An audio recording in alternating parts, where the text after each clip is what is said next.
amigos, eu sou a Letícia, monitora de Química aqui da 2 Dedos de Monitoria, e hoje nós iremos falar sobre os modelos atômicos. Antes de iniciarmos esse vídeo, já deixa seu like, se inscreva no nosso canal e nos acompanhe no Instagram para conhecer um pouquinho mais sobre o nosso projeto. A primeira ideia que se surgiu sobre modelos atômicos de átomos foi a de Demócrito, que ele acreditava que o átomo era indivisível, portanto, ele não poderia ser cortado ao meio.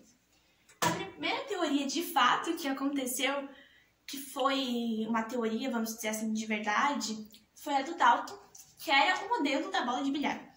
Por que o modelo da bola de bilhar? Ele acreditava que o átomo ele era uma esfera maciça, indestrutível e indivisível. Portanto, essa comparação com a bola de bilhar.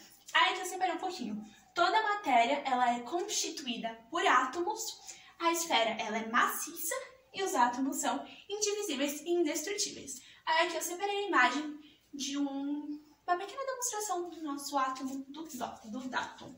Aí depois as teorias foram evoluindo e surgiu a teoria do Thomson. O Thomson, e esqueci de falar uma coisa rapidinho. O Dalton, ele acreditava que todas as partículas, todo o átomo que possuía o mesmo elemento, eles possuíam a mesma massa e a mesma propriedade. E era só uma igualdade que eu queria falar sobre o Dalton. Aí a gente tem o Thomson, do pudim de passas. Por que esse nome de pudim de passas? Vamos já direto para o desenho.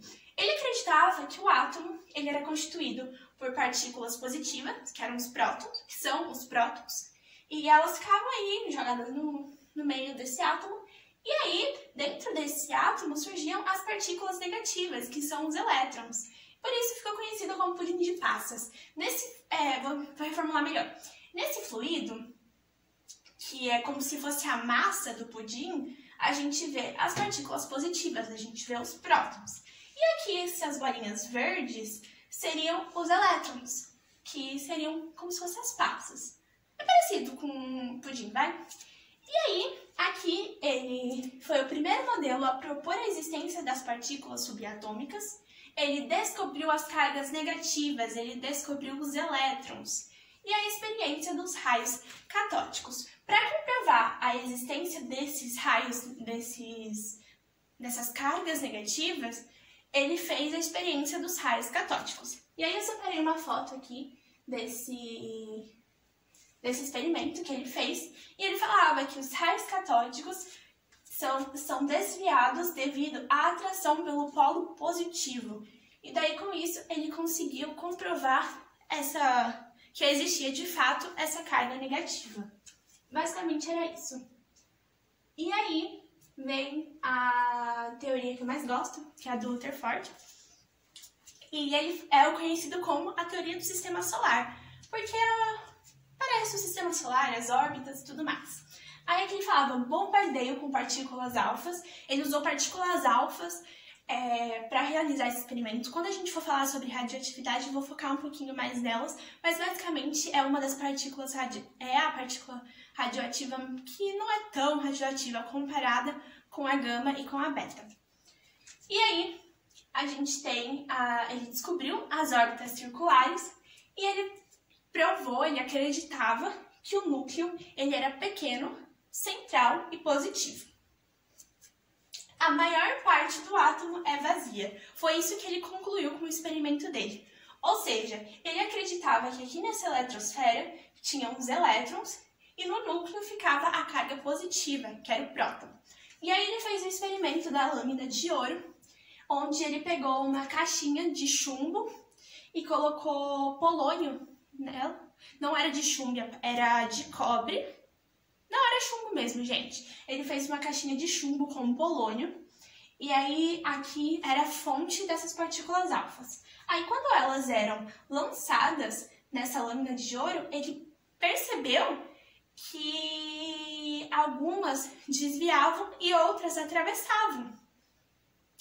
Ao redor dele tem como eu posso dizer? É como se fosse uma proteção, não sei qual palavra seria, mas aqui é sulfato de zinco que ele colocou em volta desse experimento.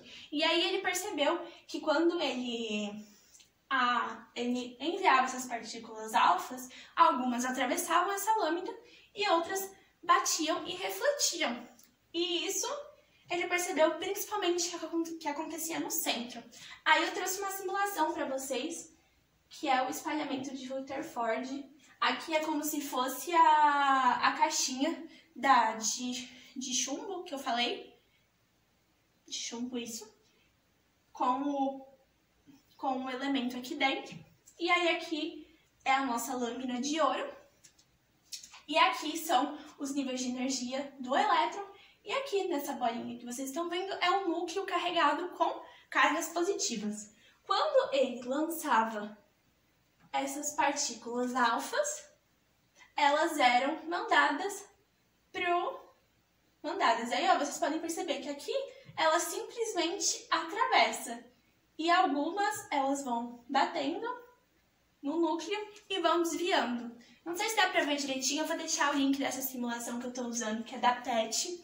E aí dá pra vocês verem melhor. Mas basicamente aqui, essas partículas alfas estão atravessando a matéria numa boa, mas quando bate no núcleo, ela dá uma desviada. Aí algumas saem de plano e outras conseguem seguir reto tranquilamente. Basicamente era essa simulação que eu queria mostrar pra vocês. Eu acho essa simulação da PET muito boa.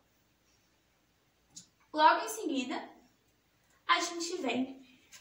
eu separei aqui que o James descobriu os nêutrons, que são as partículas neutras. Quando a gente for falar melhor sobre isso, eu vou entrar em mais detalhes sobre elas. Aí a gente vem com a quarta teoria, que foi a do Bohr, que foi o sistema planetário. Aí quando a gente for entrar em distribuição eletrônica, eu explico melhor sobre nível, KLM e todas essas nomenclaturas direitinho. Mas basicamente o Bohr, ele define as órbitas e níveis de energia.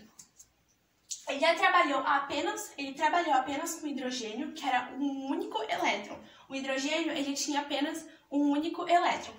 E aí ele descobriu os saltos quânticos. E aí, aqui eu tenho uma forma bem bobinha de decorar isso, mas talvez possa ser útil para você. E aí ele descobriu os saltos quânticos, que são definidos como quantum ou fóton. Aí toda vez que eu vou estudar isso, eu penso assim: quantum, o quê? Ele tem um som de C. Então, quando eu lanço alguma coisa para o continente, vamos supor que continente é com Q. Gente, continente escreve com C, mas vamos supor que é com Q. Quando eu mando algo eu jogo alguma coisa no continente, vamos dizer assim, na delimitação, né? Porque, enfim, quando eu jogo algo para fora, para um continente, é um quantum. Quando eu mando algo pro meio externo, para fora, quantum Q de continente. E fóton, quando eu mando alguma coisa, por exemplo, pro meu corpo, quando eu vou mandar algo para dentro do meu corpo, esse algo vai pro meu fígado, que fica dentro de mim, ele é interno. Ou seja, quando for um quantum, ele vai pro continente, ele vai pro meio externo. E quando ele for um fóton, ele vai pro meio interno, ele vai pro meu fígado. Então, basicamente, é assim que eu decoro. Não sei se vai ser útil pra vocês, mas pra mim é muito útil. Porque daí eu lembro, quantum tem um som parecido com continente, então é pro meio externo. E fóton lembra de fígado, tá dentro de mim, ou seja, ele é interno. Eu lembro assim, pode ser útil pra você ou não. Mas basicamente a definição é: o quantum são saltos para o meio externo e o fóton para o meio interno. E aí aqui tem o modelinho do Bohr, que a gente fala melhor sobre ele na distribuição eletrônica. E aí a gente vai para a teoria do Sommerfeld, não sei falar o nome dele, que ele concluiu que em cada camada havia as órbitas circulares e as órbitas elípticas. Aí ele descobriu os subníveis de energia e a energia de elétrons passou a ser determinada pelo raio e pelo tipo de órbita. Aí aqui a gente tem a demonstração desse modelinho, tudo direitinho. E aqui surgiu aquela coisa que a gente vai ver em distribuição eletrônica também, que é o SPDF, que a gente vai ver melhor em distribuição eletrônica. E aí eu separei, esqueci de falar, mas ele tinha falado também sobre isso, ele tinha questionado que, na verdade, o que o Bohr tinha proposto sobre os saltos, ele tinha realizado apenas com o hidrogênio. Ou seja, com outros elementos, talvez a teoria de Bohr não faria tanto sentido pela quantidade de elétrons serem diferentes. Mas bom, pessoal, agora a gente vai resolver uma questão da SpaceX 2020. E antes da gente resolver a questão, quando tem... Eu particularmente odeio essas questões de 1, 2 e 3, e a SpaceX adora. Não sei porquê, mas gosta. E aí, quando tiver assim, se você não sabe a primeira, vai pra próxima, vai pulando pra próxima. Porque às vezes você tem certeza de uma, você já consegue ir eliminando a alternativa. E às vezes você nem precisa resolver essa questão por inteira, ler toda ela, e você ganha tempo e economiza o seu cérebro. E aí, vamos lá então. Em épocas distintas, os cientistas Dalton, Rutherford e Bohr propuseram cada um seus modelos atômicos. Algumas características desses modelos são apresentadas na tabela a seguir. 1. Átomo contém espaços vazios. No centro do átomo existe um núcleo muito pequeno e denso. O núcleo do átomo tem carga positiva. Para equilíbrio de cargas, existem elétrons ao redor do núcleo. Quem tinha falado que o núcleo do átomo tem carga positiva? Tinha sido o Rutherford. Ou seja, a gente já elimina 3 alternativas e já ficamos com C e D. Rutherford, ele acreditava nisso, ele falava que o átomo contém sim os espaços vazios. E lembra do experimento que a gente fez da lâmpada? E aí, que quando batia no núcleo, ele ia para o lado. Então, o átomo núcleo, carga positiva, ou seja, já estamos entre Charlie e Delta. Aí a próxima, a 2. Átomos maciços e indivisíveis. É óbvio que esse modelo é o do Dalton. E aí a gente nem precisaria ler a terceira, porque a gente já tem que a resposta é a Delta. Mas vamos olhar. Ah, eu nem pulei, já sabia, a gente já tinha descobrido. Enfim, a 3. Elétrons movimentam-se em órbitas circulares em torno do núcleo atômico central. A energia do elétron é a soma de sua energia cinética, movimento e potencial posição. Essa energia não pode ter um valor qualquer, mas apenas valores que sejam múltiplos de um quanto, ou de um fóton. Os elétrons percorrem apenas órbitas permitidas. Lembra do continente do fígado?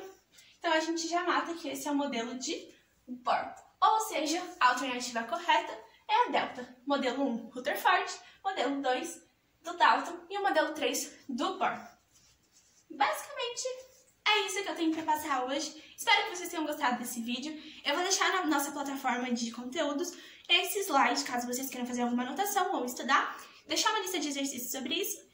E aí vocês entram na nossa plataforma. Vocês clicam no link da nossa plataforma, que vai ser redirecionada para a nossa lista de conteúdos. Aí você clica em Química. Automaticamente você vai ser redirecionado para a nossa listinha e para o nosso slide da aula de hoje. Se você tiver alguma dúvida em relação a essa aula, se você tiver algo para acrescentar, ou se você quiser tirar alguma dúvida sobre os exercícios, você pode entrar em contato pelo link do nosso grupo do WhatsApp, que vai ser como se fosse um plantão de dúvidas.